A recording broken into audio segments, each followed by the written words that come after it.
video naman ang ating gagawin. Napakaganda nga pala ng araw dito sa New Zealand. Lunes na Lunes at ito nagra-wrap kami ng present ni Mister. Wala nga palang trabaho si Mister ngayon. Kaya naman napag-isipan namin na mag-wrap na lang ng mga regalo para sa Pasko. Ito nga pala regalo para sa mga anak ko sa dadating na Christmas. Last year kasi nag-wrap kami ng present gabi after matulog ng mga anak ko. Inabot kami ng hating gabi. Kaya naman lesson learned na hindi na kami mag-wrap ng present sa gabi, sa umaga na lang pag nasa school yung mga anak ko. Ito nga pala yung mga laruan na nabili namin nung nag-Christmas shopping sa Kmart. Yung iba naman si Mister nag-order sa online. Yung asawa ko talaga ang hilig mamili ng mga laruan at toys at iba't ibang mga bagay. Siya talagang nag-o-organize sa mga Christmas presents. Alam nyo kasi, nung nasa Pilipinas pa ako, wala talagang ganito sa amin. Walang Christmas present, walang mga regalo. Sobrang hirap kasi ng buhay, mas pipiliin pa ng mama ko na bumili ng mga bigas. Makakain kami kaysa naman sa mga regalo. Iyan naman talaga importante, ang makakain tayo ng araw-araw. Busy nga pala si Mister at yung kapatid ko sa pagpipintura after naming mag-wrap ng mga presents. Kailangan na kasing palitan ng pintura yung bahay namin. 1970 kasi ito na built. So ilang taon na siya. Medyo binubok-bok na yung labas at ang dami talagang natanggal na mga pintura. Busy si Mister at yung kapatid ko sa pagpipintura. Naglaba naman ako. Ang dami ko talagang nilabahan ng mga sheets. Ngayon lang kasi umaraw ng weekend, sobrang ulan talaga. Nagpunta din ako sa garden kasi kailangan kong maglinis. Ang dami talagang dahon na nalaglag. Ang araw ko rin hindi ito nabisita. Alam niyo naman, pag umuulan talaga, hindi kami nakakalabas ng bahay. So may peste nga pala dito sa garden namin at kailangan kong tanggalin lahat ng mga pananim. Yung patatas ko, sayang na sayang pa talaga. Bago kasi kumalat sa ibang mga tanim. Kasi siyang virus na peste at kumakalat na sa ibang mga pananim namin dito sa garden. Yung cabbage ko sayang din. So ang dami nga palang patatas, sobrang liit pa pero okay naman, makakain naman ito. Ito'y tinatawag na baby potatoes. So, tinanim ko to nung September ata. Yung mga patatas ko lang na mga luma, ayan yung tinatanim ko dito sa garden. Tumutubo kasi siya. Dapat sa Pasko pa ito mag-harvest pero na early na ngayon kasi nga meron tayong maraming peste dito sa garden. 3 months kasi yung maturity ng patatas kapag nagtatanim ka.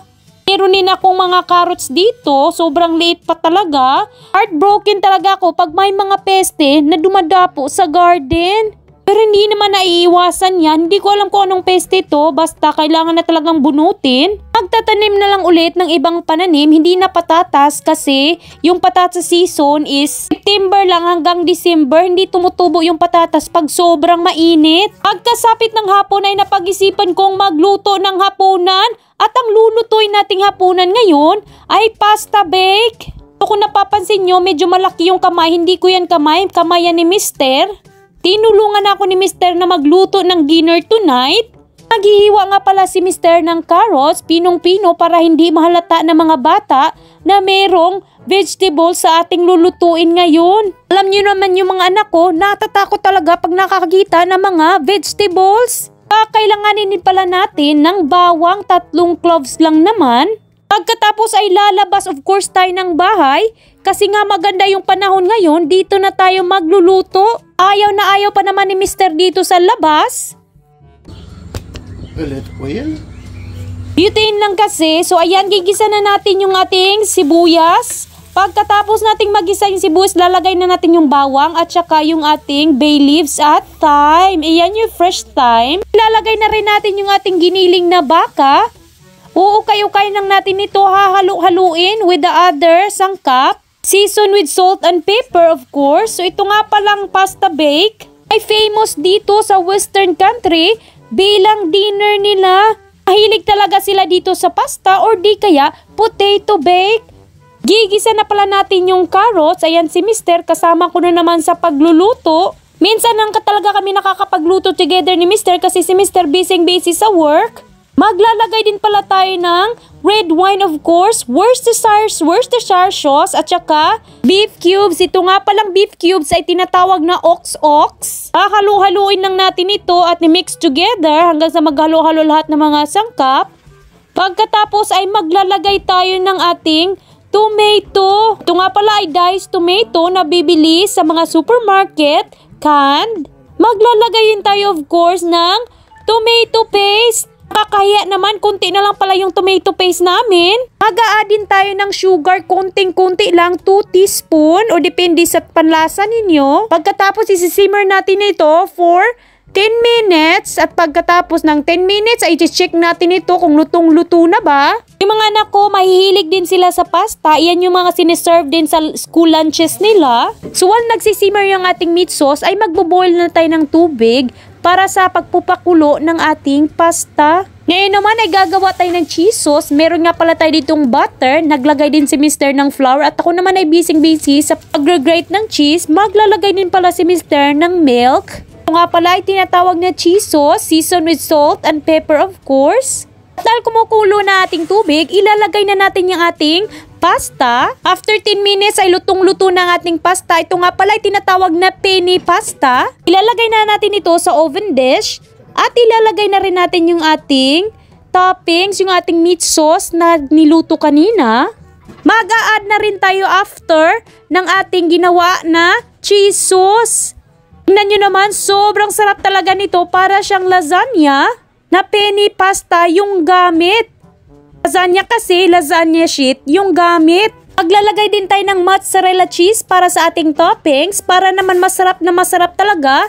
At ilalagay na natin sa oven for 20 minutes. After 20 minutes ay ayan na, lutong-luto na ang ating pasta bake. At ayan na, ready nang iserve sa ating mga guest of honor. Dinner! Dinner! Come on! We got a guest tonight. We got Rafi in here. Second time. Hey, food! Yummy la? Yummy dinner? You don't like the dinner, George? Try it! No, eat it. Pasta, it's pasta. It's good, the pasta. Yes, Sai loves it. Huh? Hot? Very hot. Yes. It's good? Georgia, you love the school? Come on, let's eat dinner. We're on Thames Valley? On Wednesday night we've got athletics, so Yeah. Is it like Thames Valley? Yum. Show mommy eating your dinner. Yummy? Is it we're yummy? running on these, so. Delicious pasta.